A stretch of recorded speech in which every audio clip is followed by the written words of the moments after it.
We're in uncharted, unprecedented uncertainty. I think it could get worse if we don't make some progress here. President Trump is urging Americans to stay cool. So the trade war with China has so many investors freaking out because we put a tariff on China, they retaliate against us, and then we retaliate against them for retaliating against us. So everybody's wondering, like, how high could these tariffs actually go? When is something going to break? And something just broke right now. So Trump just came out and he's exempting phones, computers, and chips from new tariffs that were put in place. This is absolutely massive for the stock market. So we have the NASDAQ going down over 13% year to date, and I do believe this is the bottom of the stock market, and I'm gonna give you proof of this in just a second, because Trump just did a massive flip on tariffs that's gonna change everything. So I remember just a couple days ago, Trump said he was never gonna back down on tariffs, and then you saw that we got the 90-day pause on tariffs.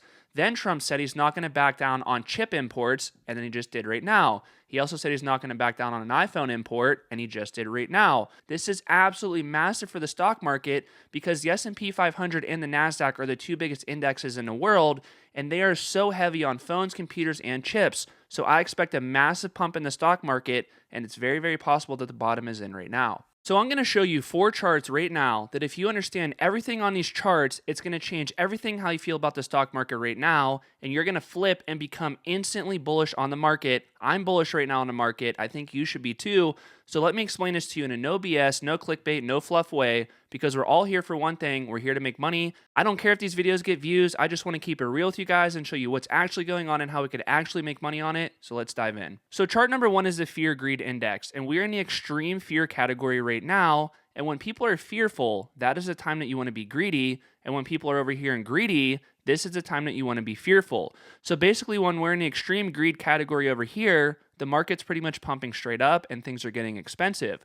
But when we're in the extreme fear category over here, things are cheap, the market's falling, people are freaking out, and this is usually always a really good time to buy into the market if you're a long-term investor. This doesn't call the bottom of the market, but it basically just says there's a lot of fear, people are freaking out, they're selling, they don't know what to do, and things are cheap, and this is a time to enter in. That also corresponds to chart number 2, which is the Consumer Sentiment Index. Look at this chart going all the way back to 1980. All these gray lines right here that are vertical are recessions. Check out how low we are on all these readings right here. We have 1, 2, 3, 4, 5, 6 times. 6 times since 1980 that people were this bearish about the stock market. They were this negative about their sentiment. This is a historical time to buy into the stock market because everybody's just bearish and they're completely freaking out. The stock market is way down right now. This is one of the fastest sell-offs that I've ever seen. And very often, the faster that things fall, the faster that they recover, because news like this is very easily reversed, and you just saw what Trump did. No tariffs on iPhones, no tariffs on computers, and no tariffs on chips.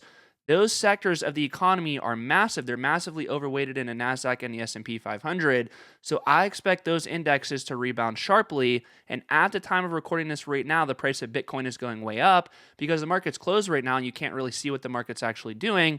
But Bitcoin is around the clock 24/7 and Bitcoin is mooning right now. So this is another massive one right here that shows you the forward S&P 500 PE ratio. And the reason why you should care about this chart is because the PE ratio is one of the best single metrics to value the stock market or an actual stock itself. So this gives you a general valuation metric of how lofty or cheap something is. So we were up here around 22 before the market dipped, and now we're at 19.3. The market came straight down, and then it rebounded back up a little bit over here. So the market is much cheaper right now versus what it was when the market was at all-time highs over here. Now, if you look to the left and go back historically, you're going to say, well, back here in 1985, the PE ratio was roughly 9, and right now we're at 19. So aren't things expensive right now, Brandon? And they might still be a little bit expensive. Let me show you one more chart why I think the market is bottoming, but I'm going to give you my bearish case after this to why the stock market actually could keep going down. So let's look at it. All right, so let's go through this bullish chart right here, and then I'm going to give you my bear case scenario that the stock market could actually keep going down quite a bit, and it's actually very, very possible to happen. I am leaning on the side that the market bottom is actually in right now, but if it's not in, it's going to fall because of what I'm going to say in just a second. So let's go through this chart because it just updated, and this is one of my favorite charts to look at for general market valuation. And the reason why you should care about this is because if the S&P 500 is overvalued, the S&P is probably going to fall, and when the S&P falls, everything else is going to fall with it. Everything is so indexed nowadays, everything is just built into these ETFs, that if the ETFs go down, it's very likely everything goes down with it. So that's why general market valuation for the S&P and the NASDAQ is critical to understand. demand. So as you guys already know, because I talk about this chart a lot on this channel, the lighter line corresponds to the S&P 500 index itself, and the darker line corresponds to the earnings per share on a forward 12-month basis of the S&P 500. So the stock market and individual stocks, they always follow what earnings do in the long run. So if earnings go up, the stock market's going to follow that, and if earnings go down, the market follows that too. So this is a 10-year period over here, and you can see the market follows this pretty well, but times like this during COVID, the market went down a little bit more than what the earnings went down. Times like this, the market pumped up a little bit more than what the earnings did, and times right here, the market fell a little bit more. And then, of course, the time that we're in right now, the market got super disconnected from the earnings growth, and then the market corrected lower. So I know this seems very, very basic and very like kindergarten of me to say this, but this hands down is one of the best charts that you could look at ever to get a general valuation metric of the stock market. This is not everything. You can't just look at this chart and say, okay, the market's over or undervalued, but this is a very, very good starting point. So I talked about in previous videos how these two lines are going to touch. They're touching right here, they touch right here, they touch right here, and they touch right here. When we were all the way up here, I made a video and I said the stock market's either going to fall or the earnings growth has to go up to justify the market valuation. I didn't know which was going to happen, whether earnings go up or the market falls or both actually happen. But you could see the market went straight down. The lines are overlapping right here, and I was correct that this was going to happen. So now, according to this chart, we are very close to intrinsic value, even a tiny bit below intrinsic value. You could see we went below. Now, the market did rebound a tiny bit since here, and I do expect the market to rebound in the weeks coming up because of the tariff news that just came out. So the market is going to get pushed slightly into the overvalued territory again, according to this chart. So you have to be very careful, and that's why I have to make my bearish argument, because every good investor, they understand the bullish side and the bearish side of every argument. So let's go into the bearish side, and then we'll wrap this up, and I'm going to tell you exactly what I'm doing in my portfolio of how I'm going to capitalize on this, how we can make millions of dollars right now, because when the market did this dip right here, I turned my Charles Schwab account from $300K to over $1 million, and we could do that again right here. Let's see what's going on. So I want you to take a look at this chart, which corresponds to the S&P 500 PE ratio on a trailing basis.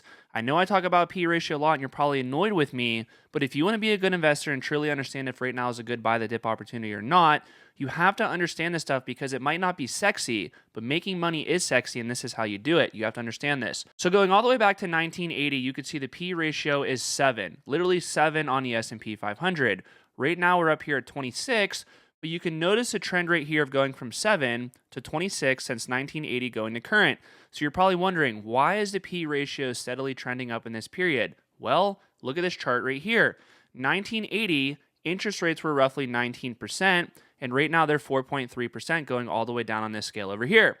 So basically the point I'm trying to get at is this. As interest rates fall, stock market valuations can go up on a PE ratio basis, because there's no other game in town. If you have the opportunity to buy a 19% CD or a bond back in 1980, you're going to go do that. You're not going to waste your time by putting your money into the stock market. I would have did the same thing. I would not touch the stock market in 1980. I would put all my money into a 30-year bond and just collect 19% every single year, and it's guaranteed money. It's the best thing ever. But now the interest rates are down at 4.3%.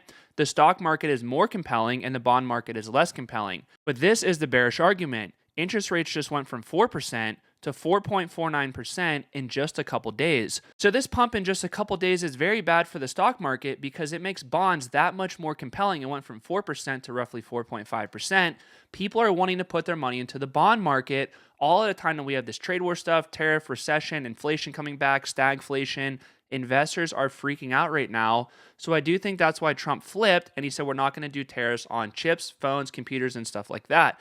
So the market is happy about that, and I do expect a 10-year Treasury bond to actually go down. And Jerome Powell has a meeting coming up at the Federal Reserve, and I do expect, as inflation continues to trend down, which it is trending down, they are expected to cut rates, and if they do, this is going to make the 10-year bond go down in yield. So this might go from 4.5 to 4.25 to 4% and then below 4. That is going to be good for the stock market.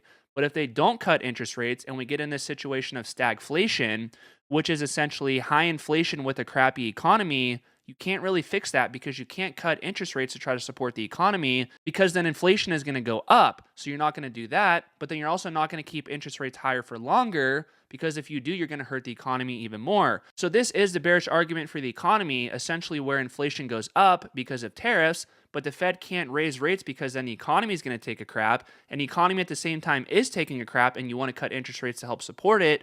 but you can't because you have inflation. You have this dual action problem right here of what do you actually do? So I personally think with Trump cutting back on these tariffs, this is really good for the economy and the stock market.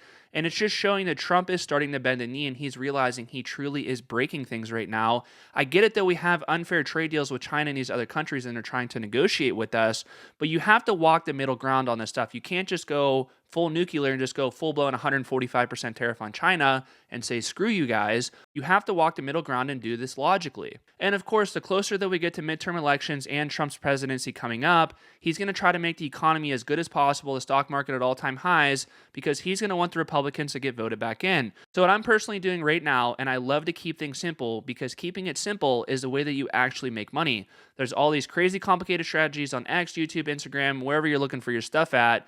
Keep it simple and you're going to make a lot of money in the long run. Short term, it's very, very hard to know what the market's actually going to do, because what I just presented right here, I could argue the market's going to go down or up from these levels right now, but I do think that the bottom is in and the market's going to go higher. Of course, I'm never going to claim I guarantee you this is going to happen, because who knows what's going to happen with tariffs and stuff like that. But I think things are pointing to that the market is bottoming and we are going to trend up. I don't think we're going to have a massive 30% rally. I just think things are going to slowly melt up as the years go on right now, assuming that this tariff stuff stays level. So what I'm doing, I'm dollar cost averaging the base of my portfolio, which is VOO and triple Q. That's the S&P 500 and the NASDAQ. I like to do 40% in each of those and then 20% in individual companies. So companies that are trading below or near intrinsic value with a durable competitive advantage that I'm okay to hold for the long run and they have pricing power. You have to only buy into companies that meet that checklist right there. And if they don't, you're gambling in the stock market. Believe it or not, there still are a lot of companies that are overvalued that haven't fallen enough, but there are, of course, some companies that are cheap that I'm deploying capital into right now. And then, of course, stock options where I make a crap ton of money doing that. Only high confidence plays that are super safe that I can make a lot of money on in a consistent low risk way. That is how you do stock options the right way. Now, if you don't feel comfortable doing this, or maybe you got wiped out and lost a lot of money on this market dip, I get it. There's so much bad information out there, it's hard to really know what to do. I've scaled to millions of dollars. I generate tens of thousands of dollars pretty much every single month with stock options. Click the link below, do my course. It's $97. I'm going to teach you everything you have to know. But if you don't want to do my course, watch this video right here. I do an overview of one of my favorite option strategies. I'll see you there.